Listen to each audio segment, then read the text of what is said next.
अच्छे लोग दुखी क्यों रहते हैं और पापी पाखंडी लोग हमेशा खुश क्यों रहते हैं और मौज उड़ाते हैं? इसके 2 कारण हैं।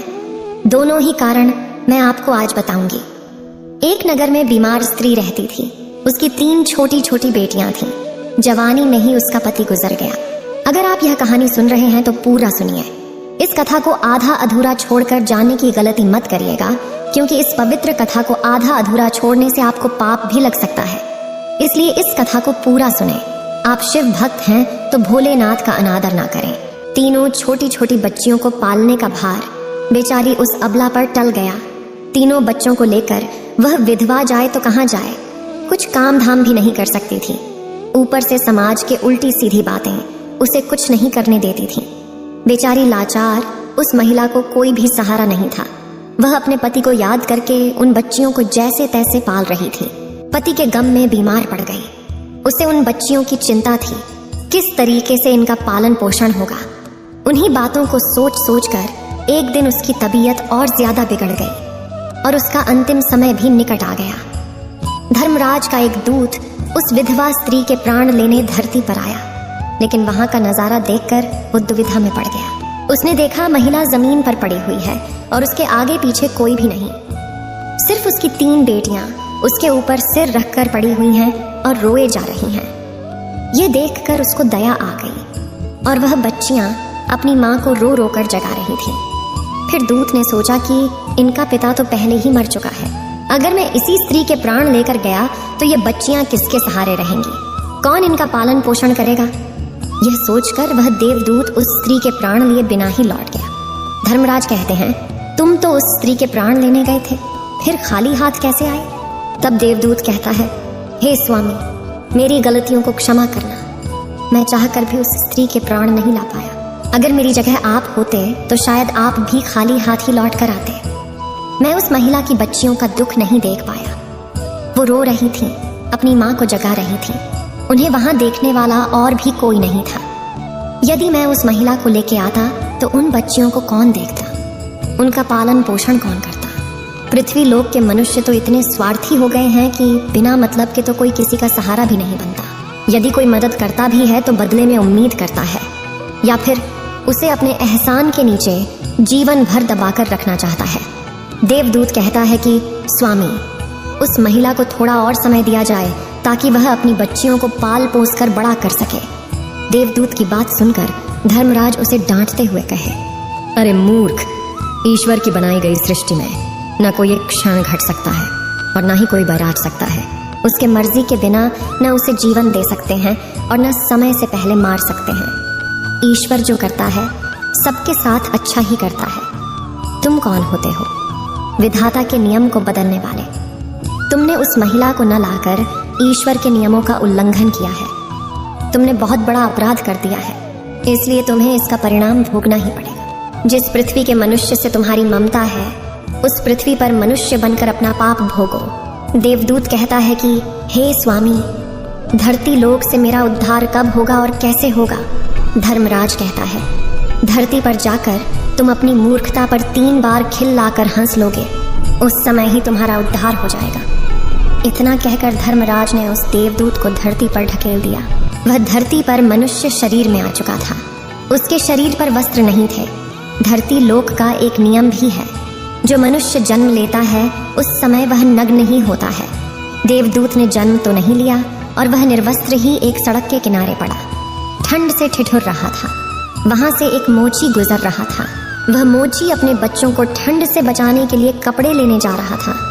रास्ते में ठंड से ठिठुरते एक नग्न व्यक्ति को देखकर उस मोची को दया आ गई। उसने अपने बच्चों को तो कपड़े नहीं लिए, लेकिन इस देवदूत को कपड़े और कंबल जरूर खरीद दिए और कपड़े लाकर उस देवदूत को दे दिए। देवदूत कहने लगा, भाई, आपने मुझे कपड़े देकर मुझ पर बहुत बड़ा उपकार किया है, लेकिन कपड़े देकर आपने मुझे ठंड से तो बचा लिया, लेकिन मेरे पास ना कोई घर है और ना कोई परिवार है और ना ही कोई भोजन का साधन है।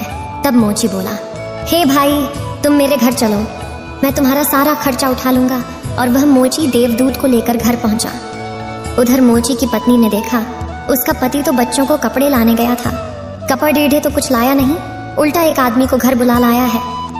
पत्नी अपने पति से झगड़ने लगी और उसे भला बुरा कहने लगी। यह देखकर वह देवदूत बहुत जोर जोर से हंस पड़ा। मोची पूछा, अरे भाई तुम हंसते क्यों हो? ऐसा क्या देख लिया आपने? तब देवदूत ने कहा, भाई मेरी हंसी का रहस्य मैं आपको नहीं बता सकता, समय आने पर मैं तुम्हें स्वयं ही बता दूंगा। देवदूत मोची के घर में रहने लगा और कुछ ही दिनों में उसने मोची का सारा काम सीख लिया। देवदूत के द्वारा बनाए गए जूते और चप्पल खूब बिक रहे थे। कुछ ही दिनों में मोची धनवान बन गया। दूर दूर तक उसके जूते फेमस हो गए थे। यहाँ तक कि राजा महाराजा भी उससे जूते बनवाने का आदेश देते थे। जब वह देवदूत उसके घर आया था, उसकी तो किस्मत ही चमक गई थी। धन की कोई भी कमी नहीं रही, सब कुछ अच्छा चलने लगा। एक दिन की बात है, राजा का एक सैनिक चमड़ा लेकर उस मोची के पास आया और बोला, देखो हमारे महाराज इसी चाम के बने जूते पहनना चाहते हैं। यह चाम बड़ा कीमती है, तुम ठीक से इससे एक जोड़ी जूते तैयार कर दो और यह चाम खराब नहीं होना चाहिए। इस बात का विशेष ध्यान रखना कि इस चमड़े से सिर्फ जूते ही बनने चाहिए, भूल से भी इसकी चप्पल मत बना देना। राजा का सैनिक चमड़ा देकर चला गया। उधर मोची ने भी देवदूत को समझाया कि देखो राजा वाली बात है, इसमें कोई गलती ना करना, चमड़ा भी बहुत कम है, इसलिए चमड़ा खराब नहीं होना चाहिए। जूते की वह कहकर गया है तो जूते ही बनाना। गलती से यदि चप्पल बना दी तो जटिल से भी जटिल सजा देगा। मोची के इतना समझाने के बाद भी देवदूत ने चमड़े की चप्पल ही बनाई। चप्पल देखकर मोची की सांसें फूल गईं। वह देवदूत को डांटने लगा, यहाँ तक कि डंडा लेकर उसे मारने के लिए दौड़ा, कहने लगा, अबे मूर्ख, तुझे बार बार समझाया था कि जूते ही बनाना, लेकिन तूने चप्पल बना दी। अब राजा हमें छोड़ेगा नहीं, तू भी मरेगा और साथ में मैं भी मारा जाऊंगा। वह हमारे पूरे घर को फांसी लगवा देगा। मोची को अत्यंत दुखी देखकर देवदूत एकदम से खिलखिलाकर हंसने लगा। मोची बोला, अबे मूर्ख आदमी, काम बिगाड़कर अब हंस रहा है। वो देखो जूते लेने राजा का सैनिक आ गया और बोला, हे मोची भाई, कल जो मैं चमड़ा देकर गया था उसके जूते मत बनाना, चप्पल बना देना, क्योंकि राजा साहब का देहांत हो गया और यहाँ की प्रथा है कि मरने वाले व्यक्ति को चमड़े की चप्पल पहनाकर अर्थी पर लिटाया जाता है। दूसरे दिन एक बुढ़िया के साथ 3 लड़कियां मोची की दुकान पर आई थीं। उनकी शादी होने वाली थी और वे तीनों अपने लिए जूतों की नाप देने आई थीं।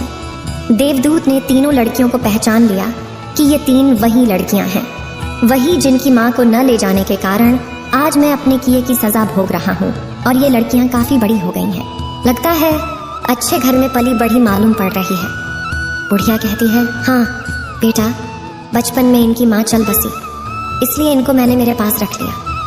मेरे पास करोड़ों की दौलत है और दुर्भाग्य से मेरा कोई नहीं है, तो इनको मैंने अपने पास ही रख लिया। मैंने इनको पढ़ाया लिखाया और अब इनकी बहुत अच्छे खानदान में इनका विवाह करने जा रही हूँ।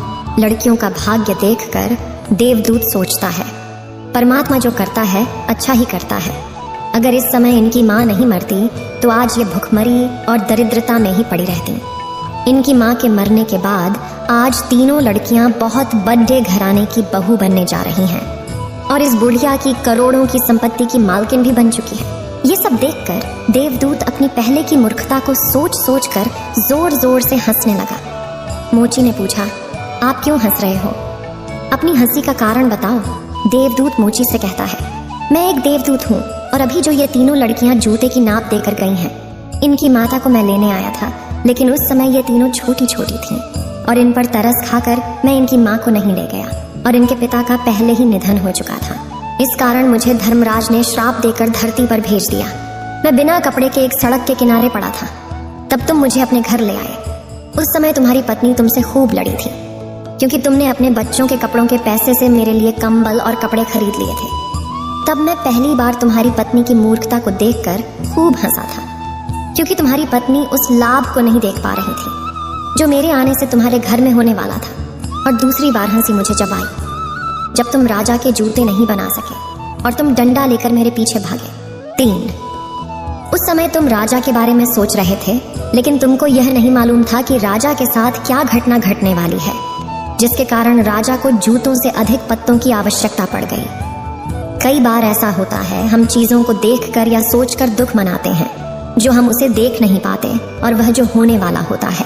कई बार परमात्मा हमारी अच्छाई या भलाई के लिए हमारे साथ बुरा करता है, पर हम उसे देखकर भगवान को कोसते हैं।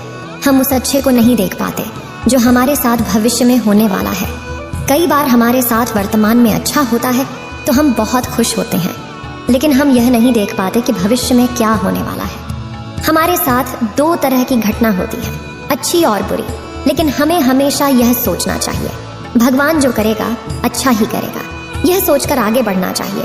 अच्छे लोग दुखी इसलिए रहते हैं क्योंकि अच्छे लोगों के साथ बाद में अच्छा हो सके, और दूसरा कारण यह है कि अच्छे लोग हमेशा ईश्वर से जुड़े रहते हैं और इनको ईश्वर से जुड़ा रहना भी जरूरी है कि उन पर दुख आते रहना चाहिए। अंत में देवदूत मोची को सब कुछ समझाकर वापस धर्मराज के पास चला गया।